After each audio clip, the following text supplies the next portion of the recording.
በሆድ ማስተኛት እንዳለበት ያውቃሉ? ሰላም፣ ዶክተር ምህረት ከኑቢራ ሕክምና ማዕከል የህፃናት ስፔሻሊስት ሐኪም። እንግዲህ አራስ ልጅዎን ማንኛውም በሰዓቱ የተወለደ ህፃን እንዲሁም ሙሉ ጤንነት ያለውን ህፃን በሆድ ማስተኛ ጊዜ መስጠት ወይም ታሚ ታይም ማድረግ እንዳለብን ያውቃሉ? የዓለም አቀፍ የህፃናት ማህበራትን ለወላጆች ሬኮመንድ የሚያደርጉት ነገር ነው። እንግዲህ መቼ ነው መጀመር ያለብን የሚለውን ስናይ ህፃናት ከተወለዱ ከጥቂት ቀናት በኋላ በሆድ ማስተኛት መጀመር እንዳለብን ብዙ ተቋማትም ይገልጻሉ።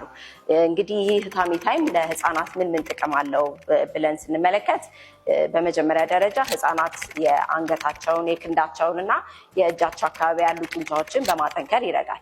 ሌላው ደግሞ የህፃናት እድገት የሚያመላክቱልንን እንደ በራስ መቀመጥ፣ ጭንቅላትን ሰፖርት ማድረግ፣ መገላበጥ እና ዳዴ ማለትንም እንዲጀምሩ ይረዳቸዋል ተብሎ ይታሰባል።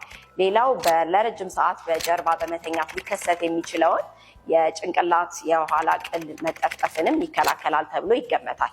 እንዴት አድርገን እናስጀምር የሚለውን ደግሞ ስንመለከት ህፃናትን በመጀመሪያ ደረት ላይ አድርጎ መሞከርም ይቻላል። ከዛም በአሻገር ደግሞ ጠፍጣፋና ደረቅ ያለ ወለል ላይ ንጣፍን አድርጎ ህፃናትን ሆድ ማስተኛት ጊዜዎችን ማሳለፍም ያስፈልጋል። ከዛ ውጭ ህፃናት ደስ ብሏቸውና ሳይረበሹ ይህንን ነገር ኢንጆይ እያደረጉ እንዲያደርጉትም ለማድረግ በምናደርገውም ጥረቶች መካከል የልጆችን ፊት ለፊታቸው ሆኖ ማጫወት፣ ከዛም ውጭ የተለያዩ ከለር ያላቸውን እና ድምፅ ያላቸውን መጫወቻዎችንም መጠቀም አስፈላጊና ጠቃሚ ነገሮች ናቸው።